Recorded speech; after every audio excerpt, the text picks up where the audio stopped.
Y ahora sí, le pido al equipo que nos grabe para dar la bienvenida a dos grandes y por fin tendré pues la fortuna de conocer y de platicar, de debatir con un gran sociólogo, con un gran escritor, con el maestro Alejandro Rosado, quien nos va, quien nos presenta, pues obviamente el queridísimo compañero, escritor y analista político Ramiro Padilla Tondo. Mira, ¿qué te parece, Ramiro, que presentas tú al maestro? Que en estos espacios de Sin Censura, yo quiero que sepa el maestro Rosado que pues, le profeso mucha admiración, pero Ramiro, pues preséntanos al maestro, ya que es tu gran cuatacho. ¿Qué te puedo decir? Dirían algunos, una de las inteligencias más poderosas del país es el maestro Alejandro Rosado. Ha hecho varias cosas muy buenas, entre ellas el Moscovita y la Zona 2, que en el tema de la novela. Nos encontramos en Guadalajara y lo discutimos públicamente. Le dije a Alejandro, tú que eres una de las inteligencias, no, por eso un intelectual muy destacado, la 4T, es necesario que más gente te conozca. Entonces Alejandro se dio la tarea de escribir mediante pequeños ensayos las coordenadas históricas de la Cuarta Transformación, que yo creo junto con el que viene ahora de Beatriz Aldaco, Suave Matria, y junto con la Primavera Digital Mexicana de Miguel Martín, son libros de consulta que son sumamente necesarios para entender de qué se trata, ¿no? La circunstancia en la que vivimos en este país. Y para contrario, yo estoy contentísimo de coincidir con él. Lo entrevistamos en el canal de Miguel Martín. De hecho, no nos dio un solo programa, tuvimos que hacer 2 programas para hablar de lo que dice el maestro Alejandro Rosado. Y pues qué honor y qué orgullo que se vaya integrando de a poco al equipo de Sin Censura una mente tan poderosa como el maestro Alejandro Rosado. Mi querido Toño, un gusto saludarte. Gusto saludarte, Ramiro. Maestro, pues bueno, mucho gusto. El maestro... Muchas gracias. Perdón que lo interrumpa, pero es que le digo, yo le profeso, por supuesto, mucha admiración al maestro Alejandro Rosado. Él, como bien menciona Ramiro, ha escrito una serie de libros y tiene pues este análisis, si me permite decirlo, del contexto que llevó a, pues vamos, a la... Quiero ponerlo ese, del contexto histórico y político que lleva al surgimiento de la llamada Cuarta Transformación en México. Pero antes de cualquier cosa, lo saludo con mucho gusto, maestro. ¿Cómo le va? Muy bien, Antonio, muchas gracias. Y también, Ramiro, ¿qué tal? ¿Cómo estás? Muy honrado por tus palabras, la verdad.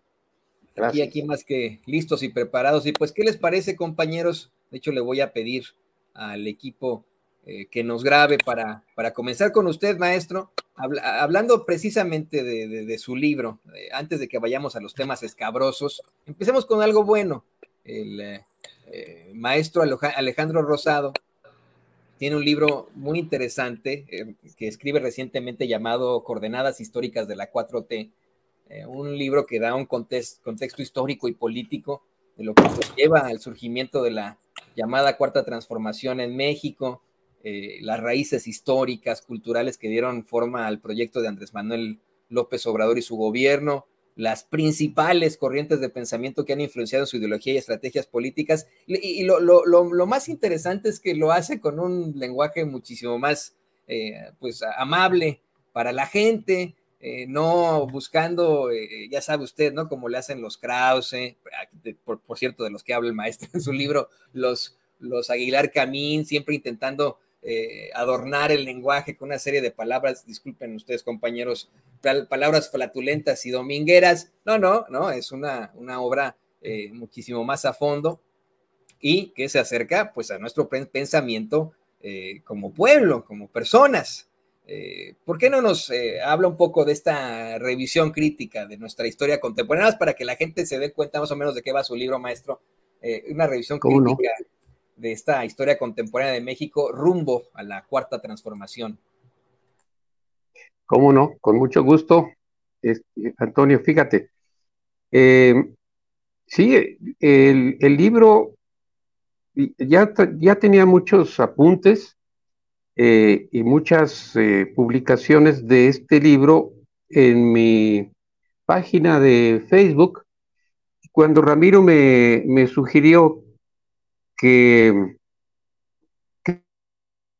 por qué 4T, pues dije, pues ya está hecho. Prácticamente tengo que ponerme a recopilar, armar el libro, ¿no?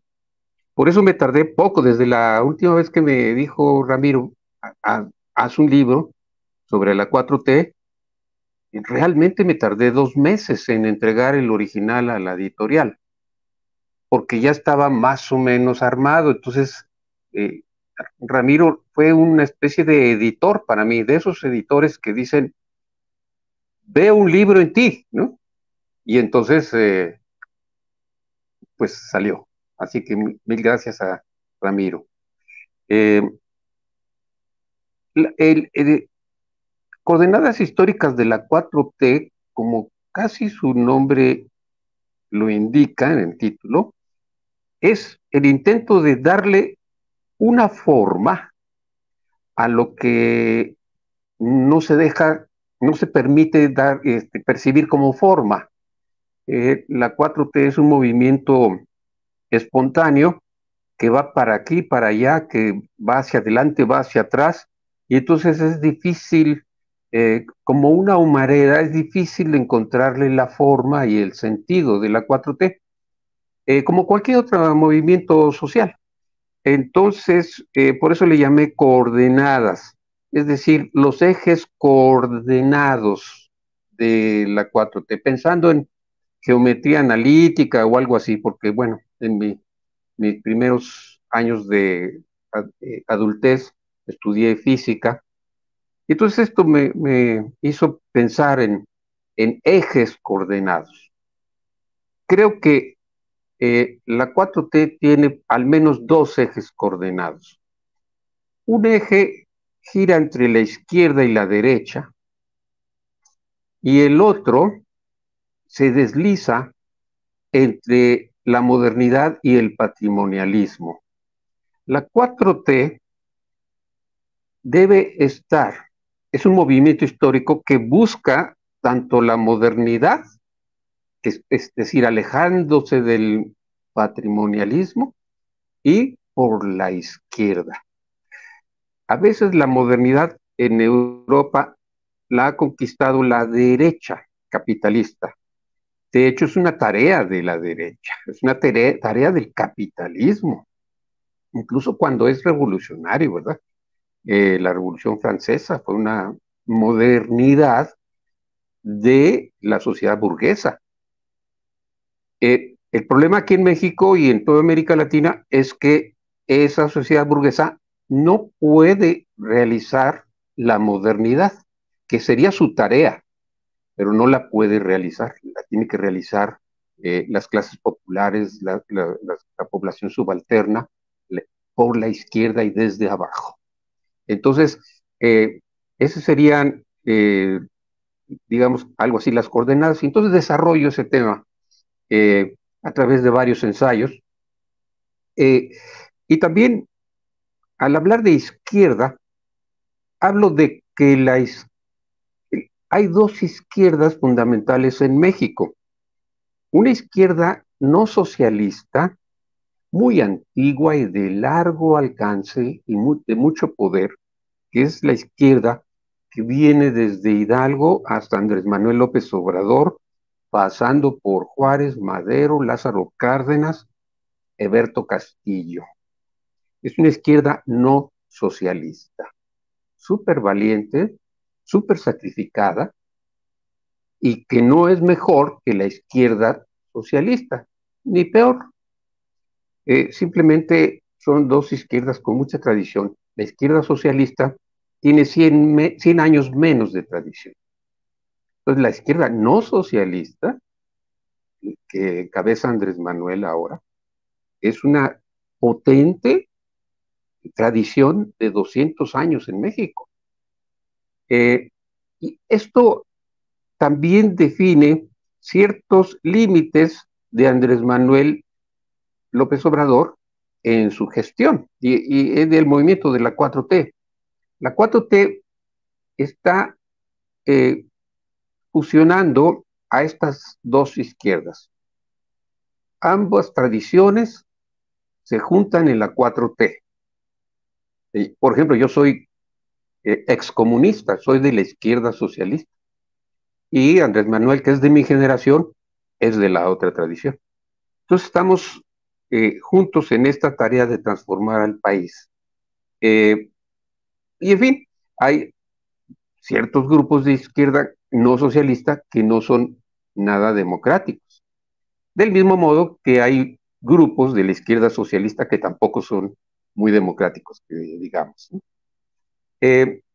También el libro aborda el debate intelectual.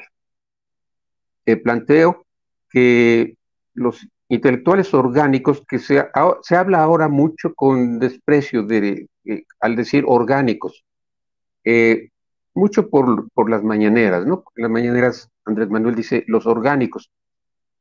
En realidad los orgánicos son muy importantes. No digo Krause o Aguilar Camín. Es decir, el intelectual orgánico es un intelectual que responde con sus ideas al movimiento, expresa al movimiento en sus ideas, en sus planteamientos, en su estrategia. Así que Krause, con sus limitaciones de intelectual biógrafo, pues es orgánico, de modo. Pero también, por ejemplo, Ramiro y yo somos orgánicos, pero del otro bando. Y tenemos muchísimo más, como dice él, potencia, apertura, flexibilidad de criterios para poder escribir, expresar las ideas de un movimiento que va hacia adelante, ¿no? Mientras que este grupo de letras libres, sobre todo, y de nexos, es un grupo que va hacia atrás, ¿no? Sus planteamientos son siempre como a la defensiva, como diciendo no nos rebasen. Pero hay tamaños de intelectuales orgánicos. Y lo que sostengo es que el intelectual orgánico del viejo Estado, con quien hay que discutir, es con Octavio Paz. Y a Octavio Paz nadie le discute. O sea, lo único que dicen es de él, estuvo con Televisa, es que tenía su capillita de mafia. Sí, pero no se lee. Si acaso se lee El laberinto de la soledad, que insisto yo en varios foros, es un libro juvenil de Octavio Paz y muy desbalanceado. Él mismo corrigió su perspectiva de El laberinto de la soledad en épocas más maduras. Lo que planteo es que Octavio Paz hizo grandes señalamientos al país, al Estado, a la izquierda, que no han sido contestados cabalmente por la izquierda. Y entonces es necesario dialogar con Octavio Paz, porque con Octavio Paz no se discute, sino que se dialoga, porque sus ideas son como para pensarlas, dialogarlas y criticarlas, superándolas. La 4T intelectualmente tiene que superar a Octavio Paz, es lo que planteo. Y mientras no lo leamos, pues no vamos a poder hacerlo. Intelectualmente, Octavio Paz es el desafío, no Krause, ni ninguno de los que hay ahora. Todos estos son bastante menores, orgánicos, pero menores en comparación del altísimo intelectual orgánico de fines del siglo XX en México, que fue Octavio Paz. Yo ni también siquiera hablo sobre... los consideraría intelectuales, maestro, en definitiva. Me parece que, en efecto, ¿no? Como usted bien lo menciona, tenemos a esa gran mente llamada Octavio Paz, pero, y aquí no quiero ser, por supuesto, ofensivo con nadie, muchos de nuestros compañeros han visto a personajes como Enrique Krause, como Héctor Aguilar Camín, pues como los personajes que le cargaban el portafolio a Paz y se acabó. Yo en todo caso veo a alguien como pues no sé, ¿no? Héctor Aguilar Camín, Enrique Krause, como meros empresarios editoriales y se acabó. Esa es la realidad. Perdón que lo haya interrumpido, pero me gustaría mucho que analizáramos en parte de su libro. Le voy a pedir a Ramiro que intervenga con esto y al equipo que nos grabe. hay algo que me llama mucho la atención de su libro. Me parece que la tesis, y esa es mi opinión, puedo estar equivocado, corríjanme si me equivoco, me parece que la tesis de este libro de Coordenadas Históricas de la 4T es romper con ese paradigma macartiano de satanizar con todo a la izquierda y se motiva tal vez hacia ya el llamado humanismo mexicano.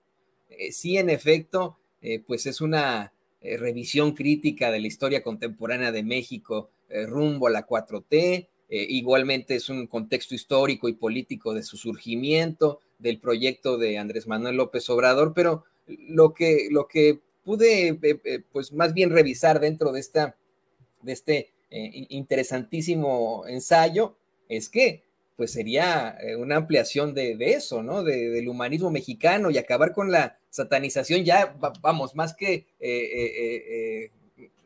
sobrepasada sobre la izquierda, sobre el socialismo, sobre el comunismo que se tiene acá en Estados Unidos, que intenta implantar la ultraderecha mexicana. No sé qué opinas tú de esto, Ramiro. Fíjate que varias de las hipótesis que yo he manejado y que obviamente gracias al libro de Alejandro he podido, digamos, dilucidar, porque lo he explicado en muchos de los espacios, es básicamente el carácter irreversible de la 4T. Hay un capítulo de Alejandro Rosado donde explica este fenómeno, este razonamiento. Me voy a permitir leerles un fragmento para que entienda el público, es sin censura ahorita que tenemos mucha gente conectada y que ha concitado, ha despertado muchísimo interés. Ya está la gente preguntando dónde, y aquí ando yo de publicista ofreciéndolo por Amazon, el libro de Alejandro Rosado, porque me parece que es muy importante que la mayor cantidad de mexicanos comprometidos con la 4T, comprometidos con el obradorismo, compren el libro porque me parece fascinante. Es más, les voy a leer un pedacito para que sepan más o menos, ¿no? Porque como bien dices, Toño, es una agasajo leer a Alejandro. Qué bueno que fui como su Pigmalión, ¿no? Que lo empujé, casi lo obligué en una presentación de libro. Estamos en Guadalajara presentando cartas a un facho y le dije, Alejandro, ya, deja de escribir novelas y ponte a escribir ensayo. Y mira, qué bárbaro, ha sido la mejor regañada de mi vida, estoy encantadísimo. Ahí les va más o menos, ¿no? Carácter irreversible de la 4T. La 4T es un ser vivo que crece. Los fenómenos históricos sociales son seres vivos que, una vez nacidos, no tienen otro destino que crecer y desarrollarse, justo igual que los demás organismos con vida propia. No es un asunto solamente de biología, sino de historia. Las culturas nacen y crecen, luego se expanden y maduran hasta llegar al culmen de su civilización para, más tarde, entrar a una decadencia tan cierta como su muerte. Mesopotamia, Grecia, Roma, el Islam, Mesoamérica u Occidente han descrito exactamente idéntico periplo histórico. No es exactamente una ley, más bien que es el signo de la historia, lo que es evidente que sucede en todo proceso orgánico en la duración vital, según la filósofa Henry Bergson. Lo mismo sucede con las naciones. La URSS es el ejemplo más reciente y visual.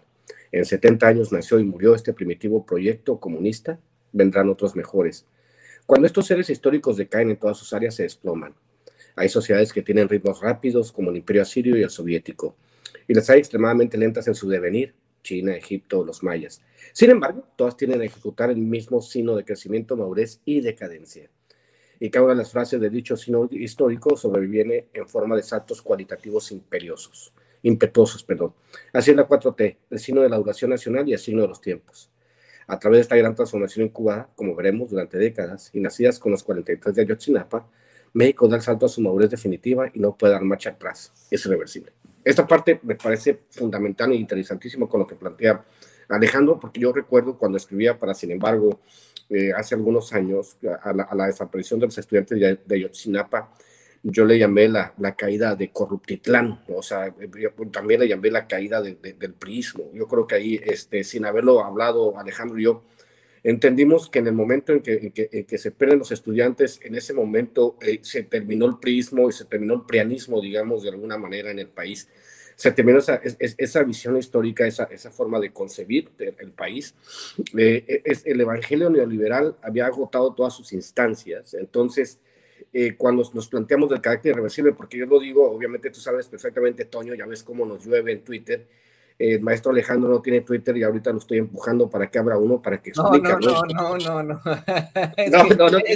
Sería bueno tener, por supuesto, al maestro Rosado en Twitter, pero híjole, es que están las cosas muy, muy feas ahí, No, de no, no, verdad pues mira, Toño, yo lo veo más como con un carácter didáctico, lo que hace, porque don Alejandro, mi amigo, puede hacer hilos muy didácticos para llegar a otro público. Le digo que obviamente en mi caso yo le platicaba por mensaje privado que el 90% de los libros yo los vendo en Twitter. Es muy raro que yo venda de los libros que vendo en paquetes, el 90-95% los vendo por Twitter. Es un canal de venta muy bueno. Si no lo pones, obviamente, pues sí, la cantidad, digamos, estar barriendo el estiércol que sale por tu página principal de Twitter, pues es difícil, ¿no? Es difícil de digerir cuando ves al... A ver, te voy a poner un ejemplo. Te voy a hacer una cara y tú me dices quién es. No, no, no, es ¿No? que no, ¿No? ya sé, es alguien que se apellida Di Constanzo, ¿no?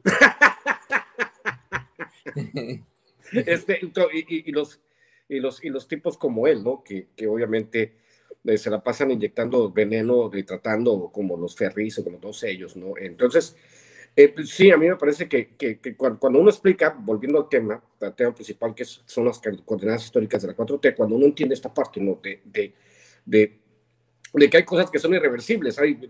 Las sociedades dan saltos cuantitativos y cualitativos, y en este caso lo que hicimos en el 2018, creo que hay mucha gente todavía que no entiende esta parte de saber que el carácter irreversible es porque ya nunca les van a dar los números a la derecha. Para que la derecha regresara a poder tendría que tener un golpe de Estado y adivina quién sirven las fuerzas militares. O sea, no tienen ni los votos ideológicamente están muertos porque pues, el neoliberalismo, esta forma de ver la vida a partir de un fenómeno de una ideología que es diversa al pensamiento del mexicano, que es otra parte que podemos analizar. Pues obviamente, como bien lo dijo el presidente, como bien lo habíamos dicho Alejandro y yo desde hace tiempo, pues tenemos que migrar hacia una forma de pensamiento mexicano. Hay que recordar lo que decía lo que ha dicho en Filosofía de la Liberación, Enrique Dussel, que he estado estudiando últimamente, y pues obviamente regresamos también a estudiar a Eduardo Galeano, replantearnos qué significa este es como diría en palabras de Alejandro, este sino ideológico donde obviamente hemos sido avasallados por la cultura eurocéntrica, los centros de pensamiento europeos que luego migraron a Estados Unidos, que tienen una ideología que es totalmente distinta a lo que nosotros pensamos los mexicanos. Yo, de hecho, lo decía ayer en una publicación, pues el neoliberalismo funciona para menos del 10% de los mexicanos, el otro 90% queda fuera de este asunto de la ideología del neoliberalismo simplemente porque no se adapta históricamente a este marco conceptual. Y obviamente viene la otra parte donde cuando habla el presidente de un humanismo mexicano, digamos, ese es el embrión, esa es la semilla, pues obviamente vamos a tener que llegar a una forma de pensamiento mexicano, pero para ello yo considero que nos va a llevar una generación. Nosotros apenas estamos sentando las bases para que la gente vaya comprendiendo ideológicamente algo que nos pertenezca totalmente a los mexicanos. Las coordenadas históricas del 4T también es un muy buen inicio para entender el carácter histórico e irreversible de la 4T, y me parece que va a ser muy importante que vayamos desmenuzando este tipo de pensamiento con el profesor Alejandro, mi querido Toño. Y creo que es un libro que no deberían leer los que ya están convencidos de la 4T, o no es un libro que deberían leer las personas que identifican sus pasos con el progreso, con la izquierda. Creo que es un libro que deberían leer desde pues esas esferas del poder, o incluso desde esas desde esos pues momentos o clases que por puro dogma están completamente en contra de las masas, en contra del proyecto del presidente López Obrador. Yo le voy a pedir al equipo que nos grabe para comentar esto. La realidad es que Ramiro lo sabe perfectamente, usted que nos ve, que nos escucha, no es que nos estemos arrepintiendo, pero hemos sido muy, muy duros en nuestros comentarios desde Sin Censura y otros medios de comunicación independientes sobre lo que hoy es la oposición, sobre esas esferas del poder, sobre los medios de comunicación corporativos, sus principales representantes, la gente que detenta estos micrófonos. Hemos sido extremadamente duros en Sin Censura, no nos arrepentimos, pero creo que el maestro Alejandro Rosado se aproxima de una forma distinta a eso con su libro. Creo que es una forma más positiva de hablar de un proyecto que, y disculpen que sea tan reiterativo, que resulta en todo caso propositivo y positivo para nuestro país. No está hablando de ninguna situación que sea ajena o malvada para con el pueblo o en cuanto a las mismas esferas del poder. El mismo presidente López Obrador una y otra vez ha planteado cómo es que el hecho de que el pueblo esté bien le conviene a las esferas del poder, le conviene a los ricos y a los poderosos, porque al no haber desigualdad, no existen problemáticas sociales como la delincuencia. No sé si nos pueda decir su opinión sobre esto y cómo usted lo plantea en coordenadas históricas de la 4T, vamos, este contexto y el planteamiento de lo que yo considero sería ese humanismo mexicano, maestro Alejandro Rosado. Sí. Bueno, el humanismo mexicano es un planteamiento de Andrés Manuel que puede estar sujeto a muchísimas interpretaciones todavía, porque el humanismo tiene el término humanismo tiene 500 años, ¿no? O más, desde el Renacimiento, y entonces como que se ha aplicado para todo. De hecho, el PAN, el Partido Acción Nacional, en su fundación se planteó a través de uno de sus intelectuales más importantes de la derecha, ser partido humanista. Entonces, todavía está por desarrollarse, por interpretarse. Habría que ponerle humanismo que más, ¿no? No nada más humanismo mexicano, sino algo más. Pero quería acotar que, fíjate, Antonio, que yo creo que el libro es para precisamente cohesionar el pensamiento chairo de una manera más amplia, que vaya más allá de los pleitos diarios con la derecha en cada acontecimiento. Todos los días hay un acontecimiento nuevo que provoca el enfrentamiento entre los opinadores de la derecha y la 4T. Y yo creo que en mucho, está bien que se haga, pero lo que yo planteo es una perspectiva un poco más elevada, la perspectiva elevada, o sea, que nos subamos un piso, 2 pisos, para ver desde arriba el panorama. Y entonces ahí es donde encontramos la forma y el rumbo de la 4T.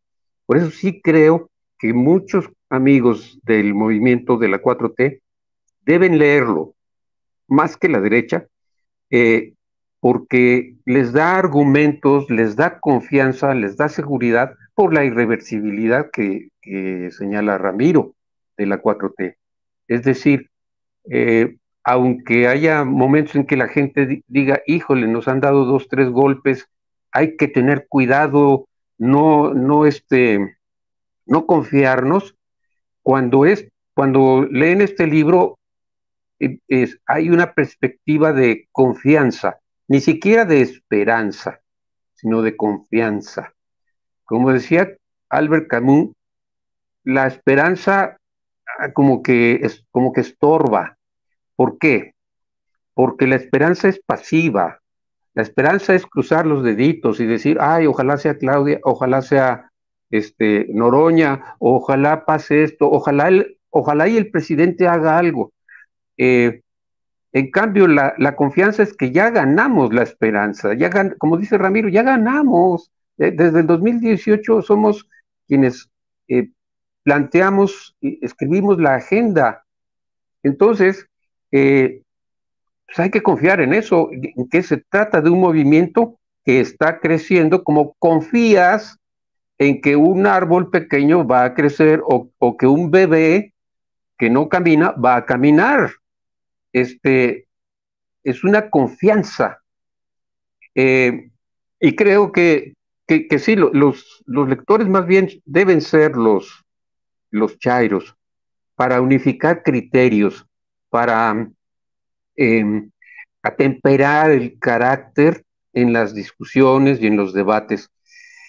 ya no tanto piquete de ojos y sacada de lengua y metida de espinillas, ¿no? Patadas en la espinilla y zancadillas, sino reflexiones a más alto nivel, de tal manera que podamos ignorar muchísimos de los ataques que no tienen ningún sustento, ¿no? Como esto de que la compra de las 13 plantas de Iberdrola son fierros y chatarra. O sea, no hay ni que contestarles, no tiene ningún sentido. Perdemos tiempo, porque necesitamos más bien crear, crear ideas, eh, como por ejemplo lo que planteo yo, es necesario una república feminista en este país, puesto que la visión masculinista ha fracasado, ha destruido todo, ha des- no solamente en México, sino en el mundo. Eh, el capitalismo es masculinista. Entonces, yo creo que ya no puede haber mayor depredación en todos los sentidos, no solamente en el climático, en todos los sentidos. Eh, Así que en esto hay que crear, hay que desarrollar pensamiento en vez de estar a la defensiva, porque como bien decía Ramiro hace tiempo en su libro de eh, El Chairo Ilustrado, el pequeño Chairo Ilustrado, hay que cambiar el chip de la izquierda, de ser una izquierda a la defensiva, como siempre derrotada, a una izquierda propositiva, a la ofensiva, que esté confiada en, en este movimiento, que no va a ser un movimiento de un sexenio, va a ser un movimiento de varias décadas, como son todos los grandes movimientos de alto calado o de profundo calado. Este, Son décadas, 3 décadas por lo menos. Entonces, ya estamos en ese movimiento. No se va a detener. Es como querer detener un huracán con un paraguas. Así sería la comparación. La derecha es la que sostiene el paraguas y el huracán es la 4T. Entonces el huracán se va a detener cuando tenga que detenerse. No hay manera de detenerlo. No hay manera. Se va a parar como cuando un caballo suelto se detiene después de estar desbocado, se detiene solo. Nadie lo detiene. Solo el caballo solo se detiene cuando cree que ha llegado a desahogar toda su energía creativa. Eso es Eso, una... eso es, eso es lo que pienso. Exactamente, ¿no? Y tienen que enfrentarse esto como una realidad histórica ya. No quiero yo abusar con ese comentario porque ya tuvimos a un pésimo político que ahora está en prisión fingiendo, bueno, no sé fingiendo, ¿no? Pero constantemente asegurando que tiene problemas físicos y lo tienen que llevar al hospital. Me refiero, por supuesto, que a Murillo Karam, quien hablaba de una verdad histórica. No quiero abusar de ese comentario, pero ya en la cuarta transformación ya es histórica. El personaje, si se quiere ver así, Andrés Manuel López Obrador, también ya es histórico, les guste o no, y me parece que está de encabezado, de acuñarle esta frase, maestro Rosado, querer detener a la 4T es como querer detener un huracán con un paraguas.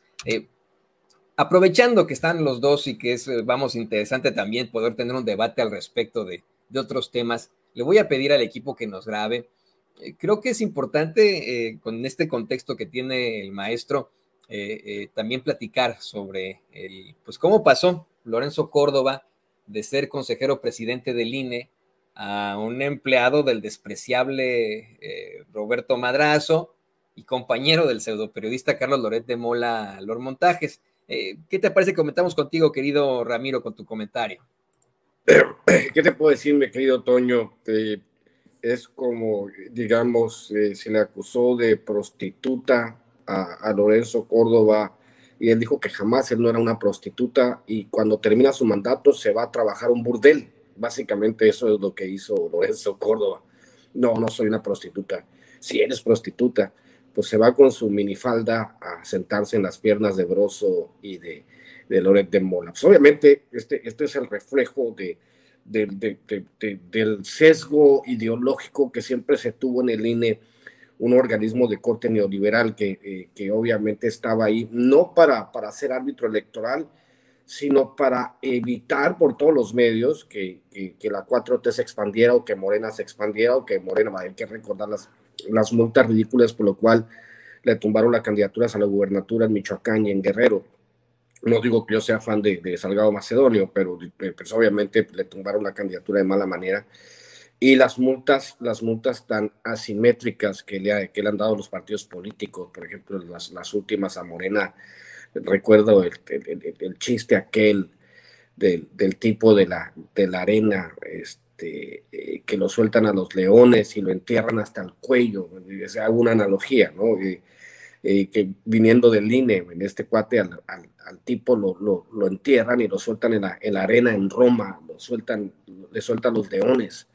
Entonces el tipo al verse enterrado hasta el cuello, ya se le lanzan los leones de tipo, pues con el único instrumento que se podía defender, el cuate que estaba enterrado hasta el cuello era la boca, ¿no? Entonces cuando uno de los leones se acerca le quiere dar una mordida y le gritan los mismos del IFE, juega limpio, no muerdas. O sea, obviamente, pues te van limitando las posibilidades del juego limpio. Ahora, obviamente, entramos a una nueva etapa.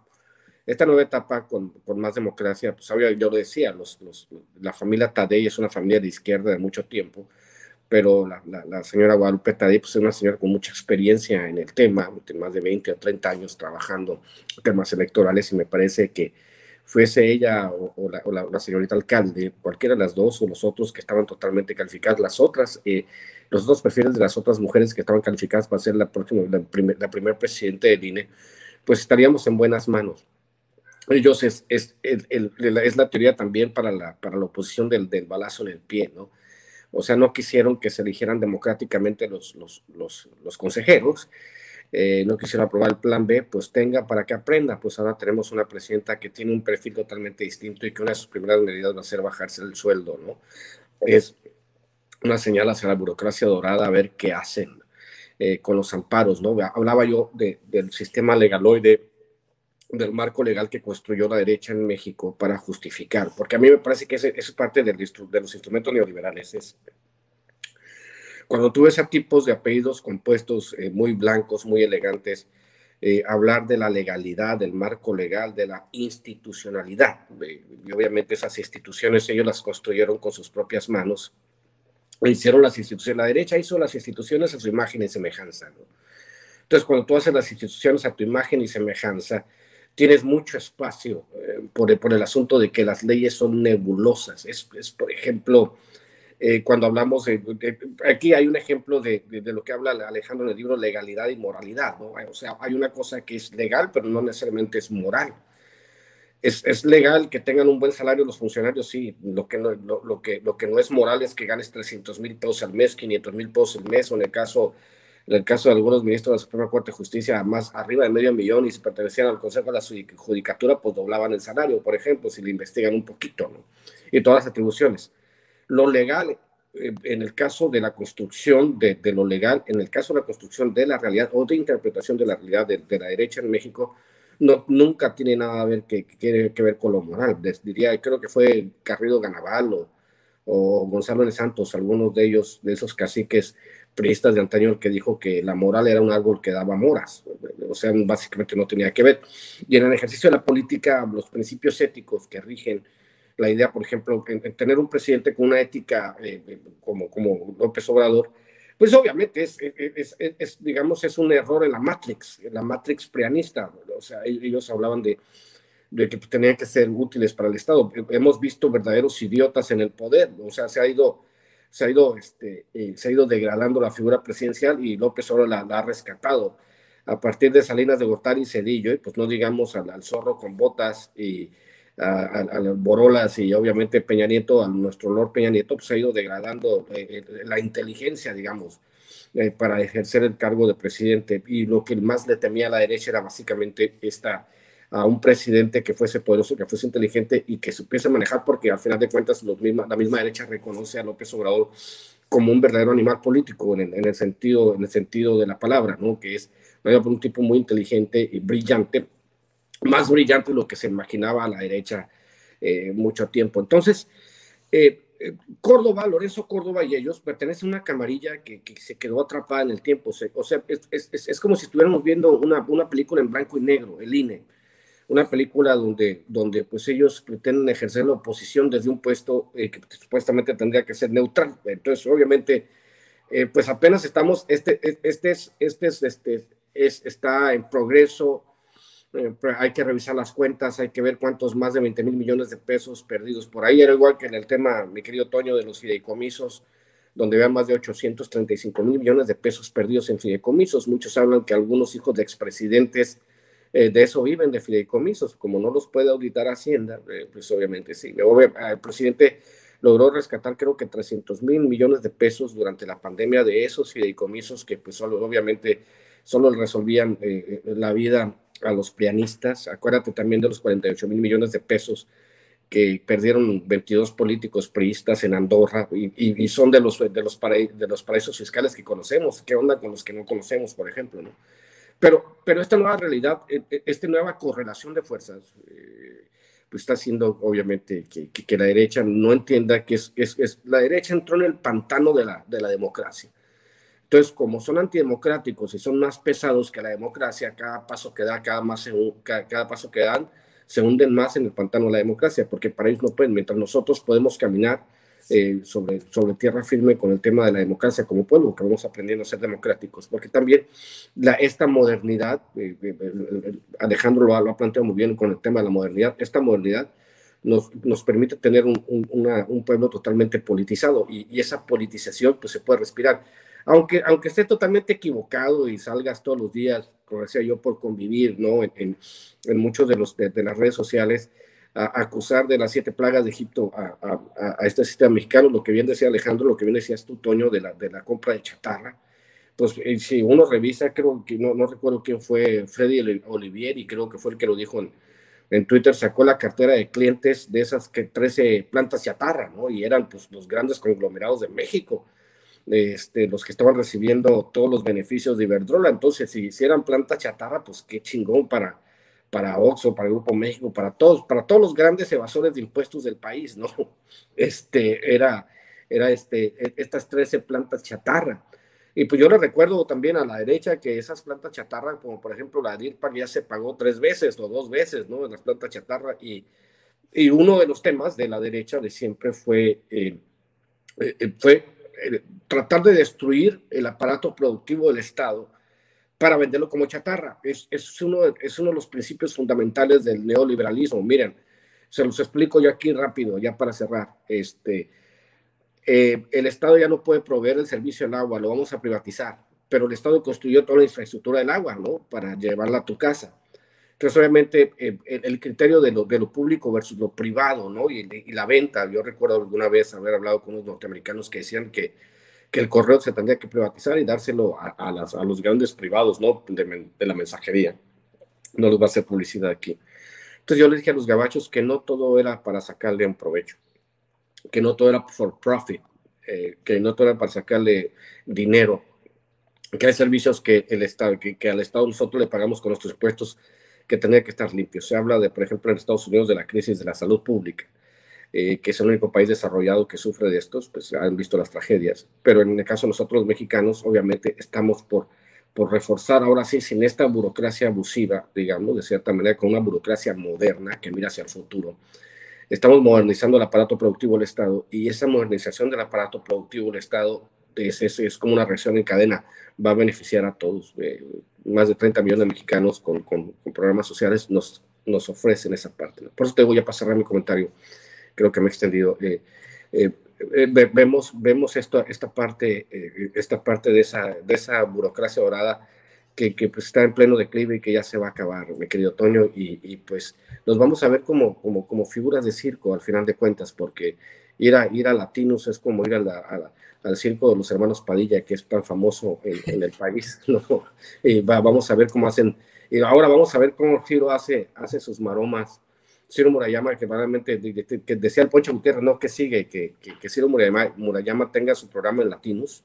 Pues no, simplemente vamos a ver a este payaso de circo, Lorenzo Córdoba, ejercer sus maromas y saltos mortales hacia atrás, desde la plataforma de otro payaso, de otro par de payasos como son Loret de Mola y Broso, mi querido Toño. Y no sé si estabas escuchando el principio de esta transmisión, Ramiro, pero aquí lo planteamos como es que Sin Censura está lleno de amigos, de gente que congenia con, pues, más o menos las mismas ideas progresistas. Evidentemente, la llegada de Lorenzo Córdoba a Latinos o Letrinos, pues es una llegada a casa, es llegar a donde él pertenece verdaderamente. Y le pido al equipo que nos grabe para también escuchar la opinión del maestro Alejandro Rosado. Maestro, pues en efecto tenemos a un consejero electoral que sale en medio de una serie de escándalos, de irregularidades, muy exhibido, un personaje que ha sido exhibido por lo clasista y racista que es, vamos, completamente opuesto a lo que usted plantea en su libro y a esta, pues, idea de una transformación. No sé si tenga algún comentario sobre su llegada a ese medio de comunicación, si se le puede llamar así, esa plataforma política de la familia Madrazo. Bueno, sí, pienso que es una vergüenza, ¿eh? Es una vergüenza que se haya descarado de esa manera. O sea, al siguiente día prácticamente de su retiro de tantos años en el INE, llamándose árbitro imparcial, y que vaya a trabajar al lado de Broso y de Loret de Mola, me parece vergonzoso pues, para la familia, ¿verdad? O sea, ¿dónde Arnaldo Córdoba iba a pensar que las cosas iban a irse de esa manera en su propia sangre, ¿no? Bueno, en fin, pero una opinión un poco más, digamos, sociológica acerca de este asunto de Lorenzo Córdoba, es que todos ellos no son tan viejos, no son, no son como la generación de Paz y de Gabriel Sáenz y de Carlos Fuentes, ¿no? Una generación anterior. Estos eran los jóvenes pujantes de la llamada transición democrática prianista que desembocó en el gobierno de opereta de Vicente Fox, con la alternancia famosa. Este Córdoba, Lorenzo Córdoba, fíjese, Raúl Padilla, que acaba de morir trágicamente, Denise Dresser, Aristegui, los juniors de los políticos como Federico Reyes Heroles, Silva Herzog Márquez, en fin,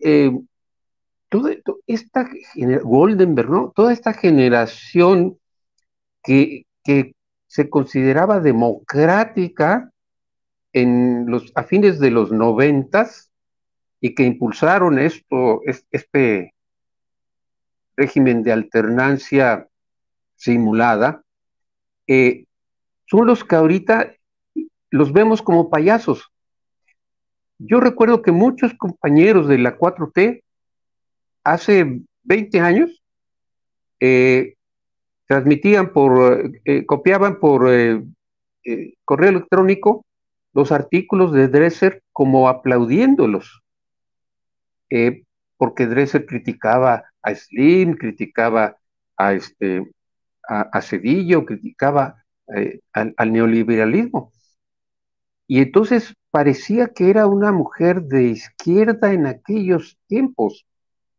Pero lo que es lo bonito es la historia, ¿no?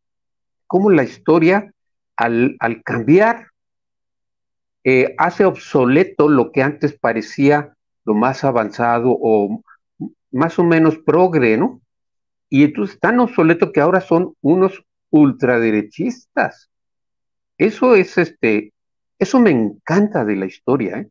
Que la historia nos hace cambiar incluso a nosotros mismos, porque si nosotros teníamos en aquellos tiempos nuestras dudas acerca de su carácter democrático intelectual, pues ahora no tenemos ya ninguna duda. Y sí, ahora no pasan de payasos. Estos que antes eran tan respetados en todos los periódicos, porque ahora solamente en Reforma publican, pero antes estaban en todos los diarios y todas las revistas. Con esto quiero decir que realmente hay una lucha social de clases, si se quiere ser marxista, no solamente en las calles, en el campo, en las fábricas o en las escuelas, sino al interior del Estado mismo. El Estado es un campo de trincheras.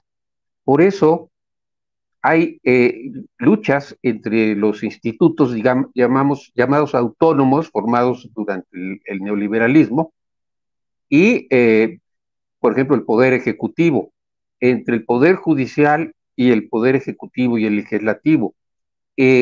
Entonces, no solamente son contrapesos, esa palabra también les encanta a los intelectuales de derecha.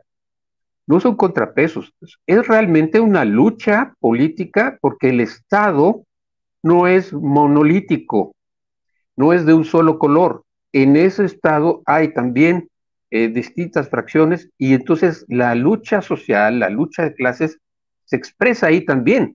Es una cancha más, en donde se disputa el balón también. Por eso puedo decir lo siguiente, la 4T va avanzando, así como Rusia va avanzando en Ucrania, la 4T va avanzando en el terreno del Estado y va tirando fichas, como la de el INE. Hace todavía 3, 4 meses nos parecía dificilísimo tirar ese bastión de la derecha que era el INE, y la historia misma hace sus propios trucos, porque hay una astucia de la historia. Si no se puede por la vía de una reforma constitucional electoral, y tampoco se puede con un plan B, entonces de todas maneras la historia avanza de otro modo. Esto es maravilloso, es ver la historia, ¿no? Cómo tiene el poder mágico de irnos cambiando, ir cambiando la correlación de fuerzas al interior del propio Estado. Así va a tener que pasar con el Poder Judicial. No sé cómo, porque la historia es la que decide en realidad. Es decir, podríamos hablar de dos niveles de participación histórica. Un nivel es el nivel personal, a nivel cancha de todos nosotros. Todos nosotros opinamos y decimos y nos esforzamos y salimos a marchas y todo eso, y a veces ninguna de esas marchas funciona, ni un artículo funciona. Sin embargo, en otro nivel, en un plano de análisis superior de la historia avanza con una claridad impresionante. Entonces, si no es de un modo, es de otro. Pero el sino de lo que estábamos hablando no es un destino, sino un sino, algo que por evidente tiene que desarrollarse, provoca todos estos cambios y espérense, porque se está hablando de que Andrés Manuel López Obrador no va a haber nadie como él. Bueno, sí, en cuanto a carisma, en cuanto a arrastre político, pues seguramente pocos hay en la historia como él. Pero en cuanto a manejo presidencial, en cuanto a manejo administrativo, espérense, porque la 4T va a dar mucho. Vienen nuevas generaciones que van a dar muchísimo, que van a ser muy creativos y que van a romper también esquemas que todavía no rompemos ahorita en este sexenio. Como lo del Instituto Nacional de Migración, ¿verdad? Que todavía no rompemos con ese esquema, y eso sí depende del Poder Ejecutivo. Entonces, va a irse dando. Estoy convencido de eso. Y todos aquellos intelectuales como, mis intelectuales no me refiero solamente a los que crean ideas, sino también a los que son divulgadores. Todos estos intelectuales divulgadores eh, quedan obsoletos con el salto cualitativo que ha dado la 4T. Eso es lo que pienso. Pues sí, le agradecemos muchísimo, querido maestro Alejandro Rosado, por su comentario. Antes de que nos despidamos, le quiero pedir por favor que nos comparta sus redes sociales y cómo poder adquirir, cómo poder encontrar su libro, Coordenadas Históricas de la 4T, puesto que no está en librerías convencionales. No. ¿Nos puede compartir cómo encontrarlo? Claro que sí. Tiene que buscar en Google o en Amazon Coordenadas Históricas de la 4T y mi nombre, que el apellido se escribe con Z, eso es muy importante. Alejandro Rosado con Z. Si no, si ponen con S, pues los voy a mandar a otro lado. Entonces, en Amazon se vende tanto en libro digital como en libro impreso. Y también lo vendo yo personalmente a través de mi cuenta de Facebook, que es igual, se llama Alejandro Rosado, y ahí lo vendo yo personalmente, y he tenido, la mayoría de mis ventas son ahí a través de mi cuenta de Facebook, y va muy bien, va muy bien la venta del libro. Muchísimas gracias por esta oportunidad de presentarlo aquí. Es el inicio de grandes conversaciones que tendremos aquí con el sociólogo, con el analista, con el escritor, con el maestro Alejandro Rosado. Y pues también, querido Ramiro, por favor, compártenos tus redes sociales para seguir en contacto contigo. La gente te está mandando muchos mensajes. Sí, siempre, ya sabes que siempre nos colamos aquí en el chat de Sin Censura para estar platicando. Saludos a toda la gente que nos ve de Estados Unidos, a toda la gente de México, a mi compadre que está como Juan 316, lo conocí allá en el norte de California, muy buen tipo, muy agradable, gente comprometida. Y pues ya saben, le decimos Alejandro y yo pertenecemos a un minigrupo de 4 personas, donde también está integrada alguien que es conocido tuyo, mi querido Toño, Beatriz Aldaco, y el economista Alberto Perechueli, a ver si luego invitamos también a Beto que para completar los 4, ¿no? Los 4 que tenemos un grupo con el que compartimos información, que tenemos una amistad que tiene que ver, ¿no? con una nueva percepción de cómo ver al país. Y ya saben, @Ramiro Atondo, los que quieran los paquetes de libros me los pueden pedir por mensaje directo en Twitter o mi cuenta de Facebook de autor, en el Ramiro Padilla Atondo, o en la cuenta del pequeño Chairo Ilustrado en Facebook. Y ahí está, mira, el José Tlali, el que prometen llevar al cine pronto, Toño. De A 3 Pasos de la Línea, pues es un libro que escribí acerca de los migrantes, es el único que tengo traducido al inglés, México para extranjeros, que es una serie de artículos de hojas en ruta que lo han calificado maravillosamente, agradecido con la gente. Y ese es mi más reciente libro de cuentos, Los Rituales. Entonces, pues ahí estamos, ¿no? Y claro, el pequeño Chairo Ilustrado, Cartas a un Facho. Y pues aquí estamos y estoy muy contento de haber traído al maestro Alejandro Rosado. Ojalá nos acompañe, si lo permiten ustedes, en otras ocasiones, porque es muy importante lo que tiene que decir el maestro, porque esto es solo una pequeña muestra de todo lo que puede aportar a Sin Censura el querido Alejandro Rosado. Pues muchas gracias, Toño, por el espacio, la hemos pasado de maravilla y son de estos espacios que son muy sabrosos ahí en la mañana, ¿no? Para empezar el día, mi querido Toño, te mando un abrazo. Y por supuesto que está invitado, ya lo recibimos, así como en Letrinus recibieron a Lorenzo Córdoba, donde pertenece, y no. el maestro Alejandro Rosado, Sin Censura, por supuesto que bienvenido. Muchas gracias, Toño, muchas gracias, Ramiro, un abrazote, ¿eh? Un abrazo para ustedes, compañeros, muchas gracias.